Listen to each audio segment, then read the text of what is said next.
మంతులకి సంధ్యావందనం చేయించేవాడు, ఆయన నాకెందుకులే సేవ చేయడం అన్నారండి అన్నారు. అంటే వెంకటేశ్వర స్వామి వారు తనే బయలుదేరి వచ్చారు.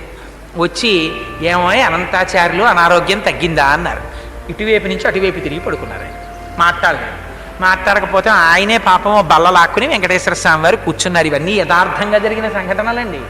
ఓ బల్ల మీద కూర్చుని చెయ్యి పట్టుకుని అనంతాచార్యులు తగ్గలేదా, ఇంకా ఒంట్లో ఉష్ణం అన్నారు.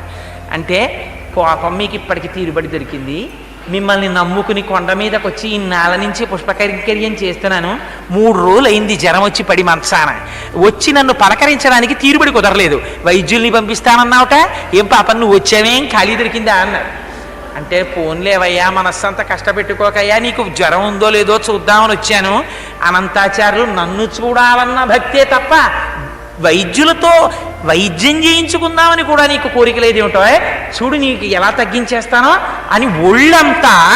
పాపం వెంకటేశ్వర స్వామి వారి వాత్సల్యం అంటే చూడండి, మనం ఒక్క అడుగేస్తే చాలు ఆయన 10 అడుగులు వేస్తాడు. త్రిజగన్మోహన నీలకాంతి తను ఉద్దీపింప ప్రాభాత నీరజ బంధు ప్రభమైన చేలము పయిన్ రంజిల్ల నీలాలకవ్రజ సంయుక్త ముఖారవిందవతి సేవ్యంపై విజృంభింప విజయంచేరుడు వన్నెకాడువది నావేశించు నెల్లప్పుడు అంటాడు భీష్ముడు. 10 అడుగులు ఆయన ముందుకేస్తాడు. ఒళ్ళంతా తడిమేర పడుకున్నటువంటి అనంతాచార్యుల వారిది. ఆయనకి జ్వరం అంతా తగ్గిపోయింది. లేచి నిలబడి గభాల కాళ్ళ మీద పడ్డారు. పడి స్వామి అలకొచ్చేసింది, ఏం చెయ్యమంటారు, ఎప్పటి నుంచో ఈ శరీరానికి ఉండిపోయిన ఉద్రేకం అహంకారం, మీరొచ్చినా కూడా అంత కోపంగా మాట్లాడాను, మీరు రాలేదని మనస్సులో ఉన్నటువంటి వ్యగ్రత చేత అలా మాట్లాడాను, మరోలా అనుకోకండి స్వామి, నన్ను క్షమించండి అని ఆయన కాళ్ళ మీద పడ్డారు. అనంతాచార్యులు నిన్ను క్షమించడం ఏమిటో అని పొంగిపోయి కౌగిలించుకుని పాపం గుళ్ళోకి వెళ్ళారు వెంకటేశ్వర స్వామి వారు.